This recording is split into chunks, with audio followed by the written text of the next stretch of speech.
నమస్తే టీవీ 15 న్యూస్కి స్వాగతం. ముందుగా హెడ్లైన్స్. బ్రిటిష్ నవల రచయిత్రి జేకే రౌలింగ్కు ట్విట్టర్ వేదికగా బెదిరింపు కలకలం. చంపుతామంటూ బెదిరించిన పాకిస్తాన్కు చెందిన ఇస్లామిక్ ఉగ్రవాది.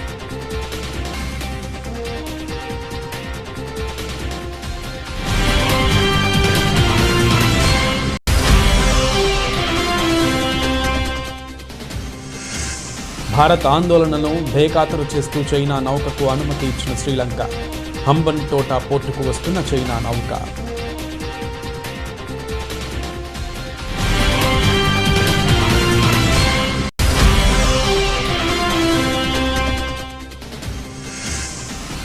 కామన్వెల్త్ గేమ్స్ క్రీడాకారులతో భేటీ అయిన ప్రధాని. దేశ ప్రతిష్టను ఇనుమడింపచేసిన క్రీడాకారులను మెచ్చుకున్న మోదీ.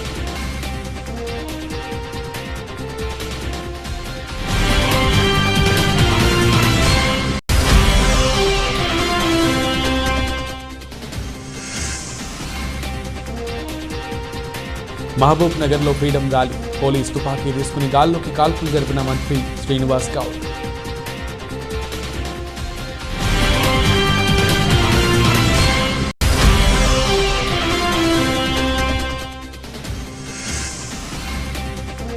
తిరుమల శ్రీవారిని దర్శించుకున్న పలువురు ప్రముఖులు.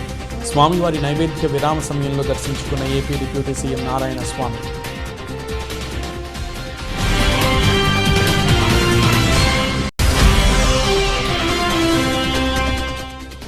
రుణ వసూళ్లు ఏజెంట్లు అనైతిక విధానాలకు పాల్పడకుండా కఠిన ఆదేశాలు జారీ చేసిన ఆర్బీఐ. రాత్రి 8 గంటల నుంచి ఉదయం 7 గంటల మధ్య రుణం కోసం కాల్ చేయడం కూడా కుదరదని స్పష్టం. బ్రిటిష్ నవల రచయిత్రి జేకే రౌలింగ్కు పాకిస్తాన్కు చెందిన ఇస్లామిక్ ఉగ్రవాది ట్విట్టర్ వేదికగా చంపుతామంటూ బెదిరించాడు. శుక్రవారం అమెరికాలో సల్మాన్ రష్దీపై హత్యాయత్నం ఘటనపై జేకే రౌలింగ్ విచారం వ్యక్తం చేసింది. తీవ్ర వేదనకు గురయ్యాను, ఆయన క్షేమంగా ఉండాలని ట్వీట్ చేశారు. దీనిపై కరాచీకి చెందిన మీర్ ఆసిఫ్ అజీజ్ అనే వ్యక్తి స్పందిస్తూ కంగారు పడద్దు, తర్వాత నువ్వే అనే బెదిరింపుతో కూడిన వ్యాఖ్యలు చేశాడు. జేకే రౌలింగ్ పోలీసులకు ఫిర్యాదు చేశారు. సామాజిక కార్యకర్త, రాజకీయ కార్యకర్త, విద్యార్థిగా తనకు తాను పేర్కొనే Asif Aziz Iran supreme leader Ayatollah Ali ఖమేనీకి మద్దతుగా పోస్టులు పెడుతుంటాడని అధికారులు తెలిపారు. ఇతడి దృష్టిలో భారత్, ఇజ్రాయెల్, ఉక్రెయిన్లు ఉగ్రవాద దేశాలని తెలిపారు. వాటిని ఎలా నాశనం చేయాలనే దానిపై కుళ్ళు జోకులు వేస్తుంటాడని అన్నారు. చైనా నౌక యువాన్ వాంగ్ 5 శ్రీలంకలోని హంబన్ టోటా పోర్టుకు వస్తుండటంపై భారత తీవ్ర అభ్యంతరం వ్యక్తం చేస్తుండటం తెలిసిందే. అది సర్వే నౌక మాత్రమే కాకుండా దాంట్లో నిఘా వేసేందుకు అత్యాధునిక పరికరాలు ఉన్నాయని భారత్ ఆందోళన వ్యక్తం చేస్తోంది. ఆ చైనా నౌకకు అనుమతి ఇవ్వరాదని శ్రీలంక ప్రభుత్వాన్ని కోరింది. అయితే భారత్ విజ్ఞప్తిని పట్టించుకోకుండా శ్రీలంక ప్రభుత్వం హంబన్ టోటా పోర్టులో లంగరు వేసేందుకు చైనా నౌక యువాన్ వాంగ్ 5కి అనుమతి ఇచ్చింది. దీనిపై శ్రీలంక ప్రభుత్వ వర్గాలు స్పందించాయి. భారత్ తన ఆందోళనలను ప్రధాని రనిల్ విక్రమసింఘేకు తెలియజేసిందని, అయితే ఆ నౌకను ఎందుకు అనుమతించకూడదో సరైన కారణాలు చెప్పడంలో భారత్ విఫలమైందని ఆ వర్గాలు పేర్కొన్నాయి. ఆగస్టు 16 నాటికి యువాన్ వాంగ్ 5 నౌక హంబన్ టోటా పోర్టుకు రానున్నట్లు చైనా దౌత్య కార్యాలయం నుంచి సమాచారం అందిందని శ్రీలంక విదేశాంగ శాఖ ఓ ప్రకటనలో తెలిపింది. ఓ మహిళ చాలా వేగంగా స్పందించడం ఆమె కుమారుడి ప్రాణాలను కాపాడిందని చెప్పుకోవాలి. చిన్నారులను ఒంటరిగా బయటకు పంపకూడదని చెప్పేందుకు ఇదొక ఉదాహరణ అవుతుంది. కర్ణాటక రాష్ట్రంలోని మండ్య జిల్లాలో జరిగిన ఈ ఘటన చూసేవారికి కనువిప్పు కలిగిస్తుంది. ఓ ఇంటి ముందు పొడవాటి మెట్లున్నాయి. ఓ పెద్ద త్రాచుపాము చివరి మెట్టు కింద రహదారిపై చిన్నగా పాకుతూ వెళుతోంది. ఇంట్లో నుంచి చూస్తే అది కనిపించదు, ఎందుకంటే మెట్టు చాటుగా అది ఉంది. చివరి మెట్టు కూడా దిగితేనే కనిపిస్తుంది. చిన్నారి బాలుడు స్కూలుకు వెళుతున్నాడు. తల్లి కూడా అతడికి తోడుగా ఇంటి ముందు వరకు వచ్చి చివరి మెట్టుపై ఆగిపోయి వీధి వైపు చూస్తోంది. బాలుడు కూడా వీధి వైపు చూస్తూ రోడ్డుపై కాలేశాడు. సరిగ్గా ఆ కాలు తాచుపాము మీద నుండి రోడ్డుపై పడింది. వెంటనే తాచుపాము వెనక్కి వెళ్లి పైకి లేచి బాలుడిని కాటు వేయబోయింది. దీన్ని చూసిన ఆ మహిళ వేగంగా ముందుకు వచ్చేసి తన కుమారుడిని పక్కకు లాగేసి ఎత్తుకుంది. దీంతో ఆ పాము ముందుకు వెళ్లిపోయింది. మహిళ స్పందించడం 1-2 సెకండ్లు ఆలస్యమైనా పాము ఆ బాలుడిని కాటేసేదే. ఈ వీడియో సామాజిక మాధ్యమాలలోకి చేరడంతో పెద్ద వైరల్ అవుతోంది.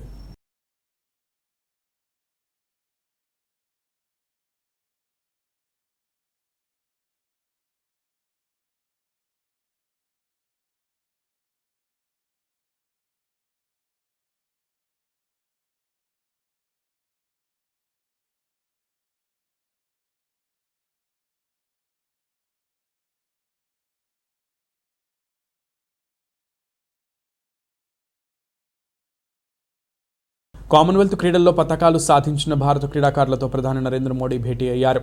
ప్రధాని అధికారిక నివాసంలో జరిగే ఈ కార్యక్రమంలో కొందరు మినహా దాదాపు విజేతలంతా పాల్గొన్నారు. ఈ సందర్భంగా ప్రధాని మోడీ క్రీడాకారులను ఉద్దేశించి ప్రసంగిస్తూ మీ అపూర్వ విజయాలు చూసి జాతి మొత్తం గర్విస్తోందని ప్రశంసించారు. మీ షెడ్యూల్లో కొంత సమయాన్ని నాకు కేటాయించి నా నివాసానికి వచ్చినందుకు చాలా సంతోషంగా ఉంది.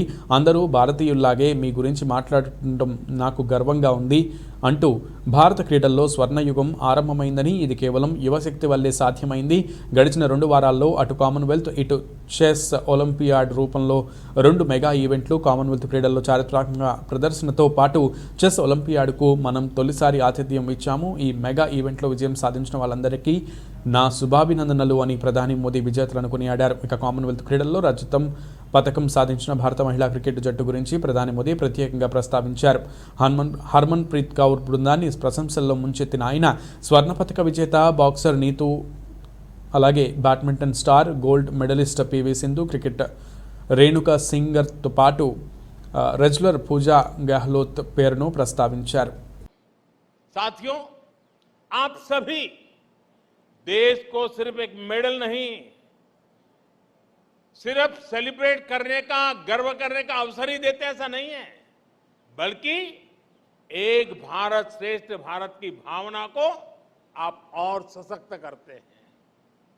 आप खेल में ही नहीं, बाकी सेक्टर में भी देश के युवाओं को बेहतर करने के लिए प्रेरित करते हैं. आप सभी देश को एक संकल्प, एक लक्ष्य के साथ जोड़ते हैं, जो हमारी आजादी की लड़ाई की भी बहुत बड़ी ताकत थी. महात्मा गांधी, नेताजी सुभाष चंद्र बोस, मंगल पांडे, तात्या टोपे, लोकमान्य तिलक, सरदार भगत सिंह, चंद्रशेखर आजाद, अशफाक उल्लाह खां, रामप्रसाद बिस्मिल, अनगिनत सेनानी, अनगिनत क्रांतिवीर, जिनकी धारा अलग थी लेकिन लक्ष्य एक था. रानी लक्ष्मीबाई, जलकारी बाई, दुर्गा भाभी, रानी चेन्नम्मा, रानी गाइडिंलियो और वेलु नचियार जैसी अनगिनत वीरांगनाओं ने हर रूढ़ी को तोड़ते हुए आजादी की लड़ाई लड़ी. बिरसा मुंडा हो, अल्लूरी सीताराम राजू हो, गोविंद गुरु हो, जैसे अनेक महान आदिवासी सेनानियों ने सिर्फ और सिर्फ अपने हौसले, अपने जज्बे से इतनी ताकतवर सेना से टक्कर ली थी. डॉक्टर राजेंद्र प्रसाद, पंडित नेहरू, सरदार पटेल, बाबा साहब आंबेडकर, आचार्य विनोबा भावे, नानाजी देशमुख, लाल बहादुर शास्त्री, श्यामा प्रसाद मुखर्जी जैसे अनेक विभूतियों ने आजाद भारत के सपनों को पूरा करने के लिए जीवन खपा दिया. आजादी की लड़ाई से लेकर आजाद भारत के नवनिर्माण में जिस तरह से पूरे भारत ने एकजुट होकर प्रयास किया, उसी भावना से आप भी मैदान में उतरते हैं. आप सभी का राज्य, जिला, गांव, भाषा भले कोई भी हो, लेकिन आप भारत के मान, अभिमान के लिए, देश की प्रतिष्ठा के लिए अपना सर्वश्रेष्ठ प्रदर्शन करते हैं. आपकी भी प्रेरणा शक्ति तिरंगा है, और तिरंगे की ताकत क्या होती है? తెలంగాణ ఆబ్కారీ శాఖ మంత్రి వి శ్రీనివాస్ గౌడ్ శనివారం ఓ వివాదంలో చిక్కుకున్నారు. పోలీసుల చేతుల్లోని ఎస్ఎల్ఆర్ తుపాకీని తన చేతుల్లోకి తీసుకున్న ఆయన జనమంతా చూస్తుండగానే గాల్లోకి కాల్పులు జరిపారు. మంత్రి గాల్లోకి కాల్పులు జరుపుతున్న సమయంలో పోలీసు ఉన్నతాధికారులు అక్కడే ఉన్న ఆయనను వారించకపోవడం గమనార్హం. దేశానికి స్వతంత్రం సిద్ధించి 75 ఏళ్లు అవుతున్న సందర్భంగా భారత స్వతంత్ర వజ్రోత్సవాల పేరిట తెలంగాణ సర్కారు పలు కార్యక్రమాలను నిర్వహిస్తున్న సంగతి తెలిసిందే. ఇందులో భాగంగా శనివారం రాష్ట్ర వ్యాప్తంగా ఫ్రీడమ్ ర్యాలీలు జరుగుతున్నాయి. ఈ క్రమంలో తన సొంత జిల్లా మహబూబ్ నగర్లో జరిగిన ఫ్రీడమ్ ర్యాలీలో మంత్రి హోదాలో శ్రీనివాస్ గౌడ్ పాలుపంచుకున్నారు. ఈ సందర్భంగానే ఆయన పోలీసు తుపాకీని తీసుకుని గాల్లోకి కాల్పులు జరిపారు. ఈ ఫోటోలు, వీడియోలను చూసిన నెటిజన్లు పోలీసుల తుపాకీతో మంత్రి గాల్లోకి ఎలా కాల్పులు జరుపుతారంటూ ట్రోలింగ్ మొదలుపెట్టారు.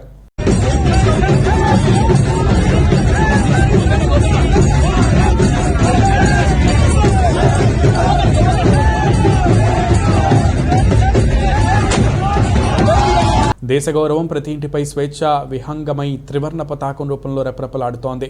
రాష్ట్ర ప్రజలంతా మువ్వన్నెల జాతీయ జెండాకు శిరస్సు వంచి నమస్కరిస్తున్నారు. బానిస సంకెళ్ల నుంచి భారతావనికి విముక్తి లభించి ఈ నెల 15 నాటికి 75 ఏళ్లు పూర్తవుతున్న సందర్భంగా ఆజాదీ కా అమృత్ మహోత్సవ్ హర్ ఘర్ తిరంగా వేడుకలను రాష్ట్ర ప్రభుత్వం అత్యంత ఘనంగా జరుపుతోంది. గవర్నర్ బంగ్లాలో ఈ వేడుకలను వైభవంగా నిర్వహిస్తుండగా తాడేపల్లిలోని ముఖ్యమంత్రి జగన్ నివాసంపై శనివారం త్రివర్ణ పతాకాన్ని సగౌరవంగా ఆవిష్కరించారు. సామాన్యులు మొదలు సీఎం వరకు ప్రతి ఒక్కరూ తమ నివాస గృహాలపై, వ్యాపార వాణిజ్య భవనాల సముదాయాల వద్ద, ప్రభుత్వ ప్రైవేట్ సంస్థలు కార్యాలయాల వద్ద త్రివర్ణ పతాకాన్ని ఎగరవేస్తున్నారు. ఇందుకోసం రాష్ట్ర ప్రభుత్వం దాదాపు 1 కోటి జాతీయ పతాకాలను ఉచితంగా పంపిణీ చేసింది. ఇంతటి ప్రతిష్టాత్మకమైన కార్యక్రమాన్ని ముఖ్యమంత్రి వైఎస్ జగన్ ప్రత్యేకంగా పర్యవేక్షిస్తున్నారు.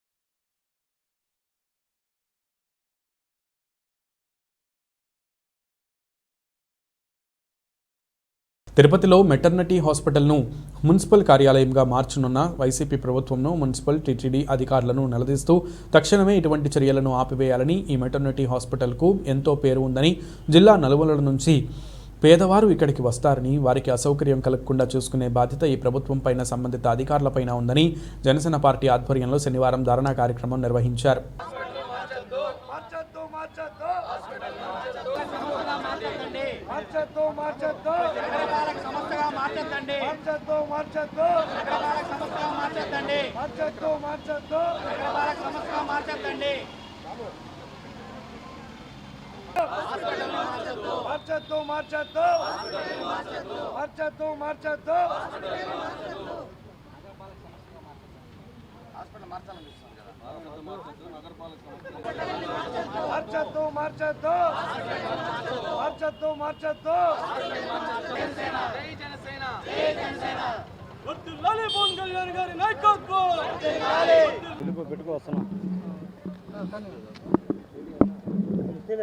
ఈరోజు చూస్తే రాయలసీమలోనే ప్రఖ్యాతిగాంచిన ప్రభుత్వ ఆసుపత్రిలో మెటర్నిటీ హాస్పిటల్ ఒకటి.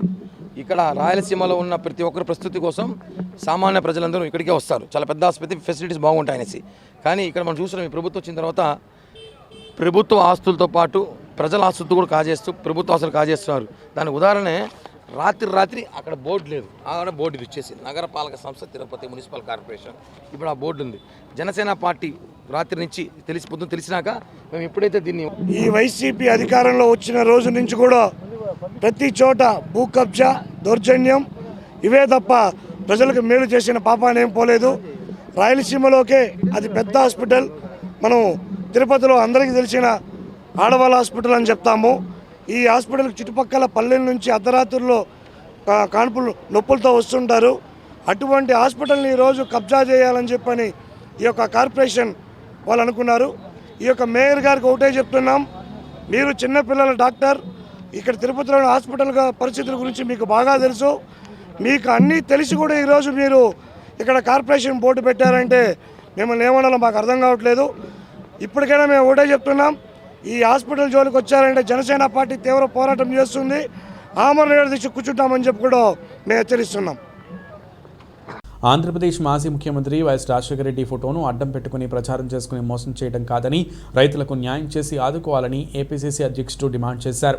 వైఎస్ జగన్మోహన్ రెడ్డి ప్రభుత్వ పాలన తీరును తీవ్రంగా ఎండగట్టారు. ప్రత్యేకించి రాయలసీమ జిల్లాల్లో తీవ్రంగా నష్టపోతున్న టమాటో రైతులను వెంటనే ప్రభుత్వం ఆదుకోవాలని, రైతులు తమ పండించిన టమోటాలను రోడ్లపై కాకుండా వైసీపీ నేతల ఇళ్ల ముందు వేయాలని సూచించారు. కాంగ్రెస్ ప్రభుత్వం అధికారంలో ఉన్నప్పుడు రైతులకు ఉచిత విద్యుత్, పంటల బీమా, పంట నష్టపరిహారం, ఉపాధి హామీ పథకం వంటి ఎన్నో పథకాలను ప్రవేశపెట్టి రైతులను ఆదుకుందని, ప్రస్తుత ప్రభుత్వం అన్ని విధాలా రైతులను నడ్డవిరుస్తోందని ఆగ్రహం వ్యక్తం చేశారు. ప్రభుత్వం వెంటనే రైతులను ఆదుకోవడానికి వ్యవసాయ అనుబంధ పరిశ్రమలు వెంటనే ఏర్పాటు చేయాలని డిమాండ్ చేశారు.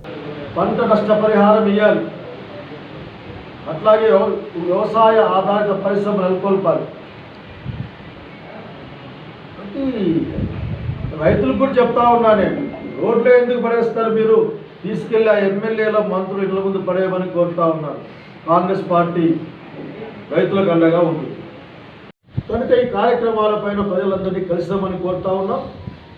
ఆజాదీ కా గౌరవ యాత్ర సాగుతోంది ఈ దేశంలోనూ రాష్ట్రంలో. స్వతంత్ర ఉద్యమానికి ద్రోహం చేసిన ఆర్ఎస్ఎస్ బీజేపీ ఈ రోజున పెద్ద పెద్ద మాటలు మాట్లాడుతూ ఉంది. కాన్స్టిట్యున్సీలో జిల్లాలో ఇప్పటికే దాదాపు 60 కిలోమీటర్ల పైగా పూర్తయింది. ఈ రోజు కూడా ఇంకా మరి మొదలు పెడతా ఉన్నారు. పోయేది ఒక్కటే, ప్రజలకి దేశానికి కష్టం వచ్చింది, దేశం దోచుకునే వాళ్ళ చేతులు లేకపోయింది. వాళ్ళ యొక్క తీపి మాటలు తప్ప ఇంకేదో, వాళ్ళ మాటలే తీపి, మొత్తం వాళ్ళ ప్రవర్తన అంతా ఈ దేశానికి, దేశ భవిష్యత్తుకు, మన పిల్లల భవిష్యత్తుకు విషం లాంటిది. కనుక అందరినీ కోరుతా ఉన్నాం, ఈ ఆజాదీ కా గౌరవ యాత్రలో పాల్గొనమని అన్ని చోట్ల. అంటే స్వతంత్రోద్యమ స్ఫూర్తితో పనిచేయాల్సిన కాలం వచ్చింది. రాహుల్ గాంధీ గారు ఈ దేశాన్ని ఐక్యం చేసిన దాంట్లో భాగంగా భారత్ జోడో యాత్ర సెప్టెంబర్ 7వ తారీఖున మొదలవుతుంది. మన రాష్ట్రంలో కూడా పైన వచ్చి కలుస్తుంది. వివరాలు మరొకసారి వచ్చే విషయాలు మాట్లాడతాం. కోరుతా ఉన్నా, ఇంకా ఎంతకాలం కులం పైన, మతం పైన ఆధారపడి మీరు రాజకీయాలకి మద్దతు ఇస్తారు? సంక్షేమం కోసం తిరుమల శ్రీవారిని పలువురు ప్రముఖులు దర్శించుకున్నారు. ఇవాళ ఉదయం స్వామివారి నైవేద్య విరామ సమయంలో AP deputy CM Narayanaswamy, DRDA chairman Satish రెడ్డిలు వేర్వేరుగా స్వామివారి సేవలో పాల్గొని మొక్కులు చెల్లించుకున్నారు. అనంతరం రంగనాయకుల మండపంలో వేద పండితులు వేద ఆశీర్వాదం అందించగా ఆలయ అధికారులు పట్టు వస్త్రంతో సత్కరించి స్వామివారి తీర్థ ప్రసాదాలు స్వీకరించారు. అనంతరం ఆలయ వెలుపలకు వచ్చిన ఏపీ డిప్యూటీ సీఎం నారాయణస్వామి మీడియాతో మాట్లాడుతూ కలియుగ దైవం శ్రీనివాసుడి దర్శనం కోసం వేలాది మంది తిరుమలకు చేరుకుంటున్నారు. సామాన్య భక్తులను అర్థం చేసుకుని వీవీఐపీలు తమ తిరుమల యాత్ర వాయిదా వేసుకోవాలని నారాయణస్వామి కోరారు. మన హిందువులకి కలియుగ దేవుడు చాలా పవిత్రంగా మనం భావిస్తున్నాము. ఆయన ఆశీస్సులు, ఆయన ఆశీర్వాదాలు పేదవాళ్ళ దగ్గర నుంచి కోటీశ్వరుల వరకు ఆయన మన్నల్ని పొందుతున్నారు. నిజంగా నాకు ఇప్పుడుండే రష్ ఎప్పుడు కూడా నేను చూడలేదు. దీన్ని భక్తులందరూ కూడా బాగా అవగాహన చేసుకోవాలా. వీఐపీకి సంబంధించిన అందరూ కూడా దీన్ని అర్థం చేసుకొని మనందరూ కూడా సహకరించకపోతే ఇటువంటి రష్ నా జీవితంలో ఎప్పుడు కూడా చూడలేదు. ఇప్పుడు 10-15 రోజులుగా చూస్తామని. మరి ఈరోజైతే మాకు జైవోగా మనకు అందరూ కూడా ఏం చెప్తున్నారంటే, ఇంత పెద్ద రష్ సార్, కొంత సహకరించండి అని చెప్పేసి వారు కూడా నాకు చెప్పడం జరిగింది. భగవంతుని యొక్క భక్తి పరులు ఏ విధంగా దేవుని యొక్క నమ్మకం భక్తులకు ఉండే ఒక్క తూరి ప్రజలందరూ కూడా చేయాలి. ఇది దినదిన అభివృద్ధి కావాలి. భక్తాగ్రేసులకు దేవుడు ఎప్పుడు కూడా ఆశీర్వదించాలి. ప్రతి కుటుంబం కూడా మరీ పేదవాళ్ళ తలరాత మార్చే కార్యక్రమాలు కేవలం విద్యకే ఉంది. విద్యకి మించిన సంపద ఏది లేదు.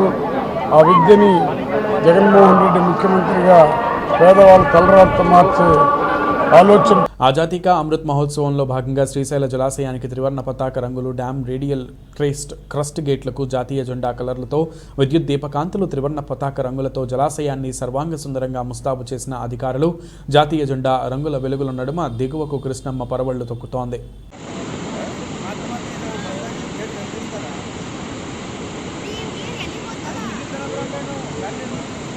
వెలుగోడు రిజర్వాయర్ నుంచి లిఫ్ట్ ఇరిగేషన్ ద్వారా సిద్ధాపురం చెరువుకు శ్రీశైలం ఎమ్మెల్యే శిల్పా చక్రపాణి రెడ్డి సాగునీటిని విడుదల చేశారు. గంగమ్మకు పూజలు చేసి చీరా సారె సమర్పించి హారతి ఇచ్చిన అనంతరం మోటార్స్ స్విచ్ ఆన్ చేసి సిద్ధాపురం చెరువుకు నీటిని విడుదల చేశారు. ఈ సందర్భంగా ఎమ్మెల్యే మాట్లాడుతూ సీఎం జగన్మోహన్ రెడ్డి పాలనలో రైతులు సుభిక్షంగా ఉన్నారన్నారు. కేఆర్ఎంబీలోని మిగులు జలాలను వాడుకుంటే కూడా తెలంగాణ ప్రభుత్వం ఆరోపణలు చేస్తుందని విమర్శించారు. రాయలసీమలోని 4 జిల్లాలతో పాటు నెల్లూరు, ప్రకాశం జిల్లాల రైతులకు వరప్రసాయనిగా మారిపోయిన ఉన్న పోతిరెడ్డిపాడు హెడ్ రెగ్యులేటర్ నుంచి 11,000 క్యూసెక్ల నుంచి 44,000 క్యూసెక్లకు పెంచిన ఘనత దివంగత నేత మాజీ ముఖ్యమంత్రి వైఎస్ రాజశేఖర రెడ్డిదేనని అన్నారు. రైతులు 3వ పంట వేసుకోకుండా సహకరిస్తే సిద్ధాపురం చెరువుకు పిల్ల కాలువలు నిర్మించి రైతులకు ఎలాంటి బాధలు లేకుండా చేస్తామన్నారు.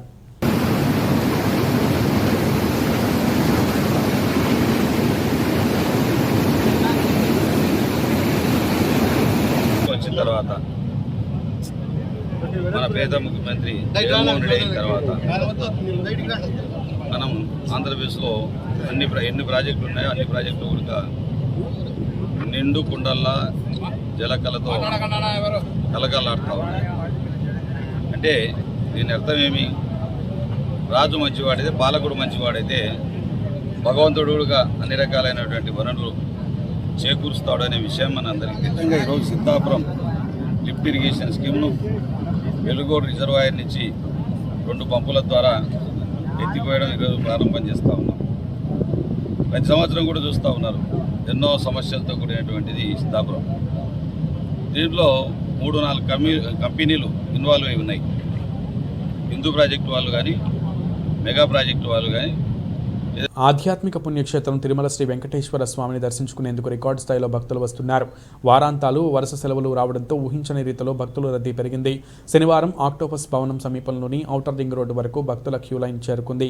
శ్రీవారి దర్శనానికి దాదాపు 2 రోజుల సమయం పడుతోంది. శుక్రవారం అర్ధరాత్రి వరకు శ్రీవారిని 64,079 మంది దర్శించుకోగా 32,852 మంది తలనీలాలు సమర్పించారు. కానుకల రూపంలో భక్తులు 3,52 లక్షల రూపాయలు సమర్పించారు. శనివారం విపరీతంగా భక్తులు వచ్చారు. ఈ నేపథ్యంలో సామాన్య భక్తుల సౌకర్యాన్ని దృష్టిలో ఉంచుకుని ఆగస్టు 21వ తేదీ వరకు సిఫారసు లేఖలపై బ్రేక్ దర్శనాలను రద్దు చేసినట్లు టీటీడీ చైర్మన్ వైవి సుబ్బారెడ్డి తెలిపారు. రద్దీ విపరీతంగా ఉన్నందున భక్తులు వారి యాత్రను వాయిదా వేసుకోవాలని టీటీడీ మరోసారి విజ్ఞప్తి చేసింది.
Super star Mahesh Babu latest photo ఇప్పుడు నెట్టింట తెగ చక్కర్లు కొడుతోంది. వయసు పెరుగుతున్న రోజుకి మరింత యంగ్ లుక్లో సర్ప్రైజ్ చేస్తున్నారు మహేష్. తాజాగా ఆయన ఓ స్టైలిష్ ఫోటోను అభిమానులతో పంచుకున్నారు. లవింగ్ ద న్యూ వైబ్ అనే ట్యాగ్ లైన్తో బ్లాక్ అండ్ వైట్ ఫోటోను షేర్ చేశారు. ప్రస్తుతం మహేష్ షేర్ చేసిన ఈ ఫోటో సూపర్ కూల్గా ఉంది. కాగా ఈ ఫోటోతో SSMB28 అనే హ్యాష్ ట్యాగ్ ట్విట్టర్లో ట్రెండ్ అవుతోంది. ఇక సినిమాల విషయానికి వస్తే ప్రస్తుతం మహేష్ త్రివిక్రమ్ శ్రీనివాస్ దర్శకత్వంలో ఓ సినిమా చేస్తున్నారు. SSMB28 అనే వర్కింగ్ టైటిల్తో తెరకెక్కుతుంది. ఇప్పటికే వీరిద్దరి కాంబినేషన్లో అతడు, కలేజా వంటి సినిమాలు వచ్చిన సంగతి తెలిసిందే. దీంతో వీరిద్దరి హ్యాట్రిక్ మూవీపై భారీ అంచనాలు నెలకొన్నాయి. National Bank Open WTA 1000 tennis టోర్నీలో Sania Mirza Bharat, Madison Keys America జంట సెమీఫైనల్స్లోకి దూసుకెళ్లింది. శనివారం జరిగిన డబుల్స్ క్వార్టర్స్ ఫైనల్స్లో సానియా కీన్ ద్వయం 7-5, 3-6, 10-6తో సూపర్ టైబ్రేక్లో Sofia Kenin America, Yulia Putintseva Kazakhstan జంటను ఓడించింది. 81 నిమిషాల పాటు జరిగిన ఈ మ్యాచ్లో సానియా మాడిసన్ కీస్ ద్వయం 4 ఏస్లు సంధించి ప్రత్యర్థి జోడీ సర్వీస్ను 4 సార్లు బ్రేక్ చేసింది. రుణ వసూళ్ల ఏజెంట్లు అనైతిక విధానాలకు పాల్పడకుండా RBI కఠిన ఆదేశాలు జారీ చేసింది. రుణాలు చెల్లించాలంటూ రుణగ్రహీతలను బెదిరించడాన్ని నిషేధించింది. అలాగే రాత్రి 8 గంటల నుంచి ఉదయం 7 గంటల మధ్య రుణం కోసం కాల్ చేయడం కూడా కుదరదని స్పష్టం చేసింది. తన నియంత్రణలోని బ్యాంకులు, NBFCలు ఆర్ఈలు ఏఆర్సీలకు సంబంధించి అదనపు మార్గదర్శకాలను ఆర్బీఐ శుక్రవారం విడుదల చేసింది. రుణాలను వసూలు చేసే ఏజెంట్లు భౌతికంగా లేదా మాటల రూపంలో వేధింపులకు పాల్పడకుండా ఆర్ఈలు చర్యలు తీసుకోవాలని ఆర్బీఐ కోరింది. ఏ రూపంలోనూ అనుచిత సందేశాలు పంపకూడదని, గుర్తు తెలియని కాల్స్ రూపంలో వేధించకూడదని స్పష్టం చేసింది. రికవరీ ఏజెంట్లు ఇటీవలి కాలంలో ఆమోదనీయం కాని చర్యలకు పాల్పడుతున్నట్లుగా తెలియడంతో ఆర్బీఐ ఈ మార్గదర్శకాలను విడుదల చేసింది. బులెటిన్ ముగించే ముందు ముఖ్యాంశాలు మరొకసారి. బ్రిటిష్ నవల రచయిత్రి జేకే రౌలింగ్కు ట్విట్టర్ వేదికగా బెదిరింపు కలకలం. చంపుతామంటూ బెదిరించిన పాకిస్తాన్కు చెందిన ఇస్లామిక్ ఉగ్రవాది.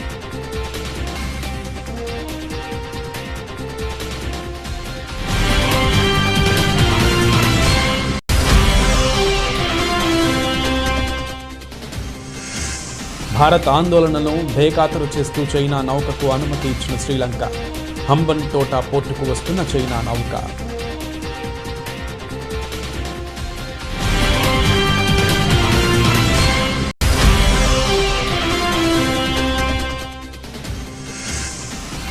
కామన్వెల్త్ గేమ్స్ క్రీడాకారులతో భేటీ అయిన ప్రధాని. దేశ ప్రతిష్టను ఇనుమడింప చేసిన క్రీడాకారులను మెచ్చుకున్న మోదీ.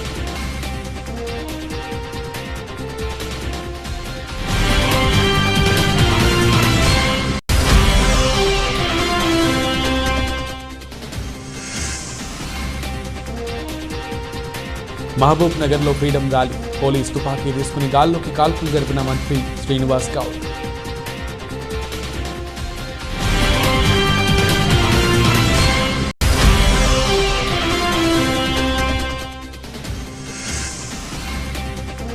తిరుమల శ్రీవారిని దర్శించుకున్న పలువురు ప్రముఖులు. స్వామివారి నైవేద్య విరామ సమయంలో దర్శించుకున్న ఏపీ డిప్యూటీ సీఎం నారాయణ స్వామి.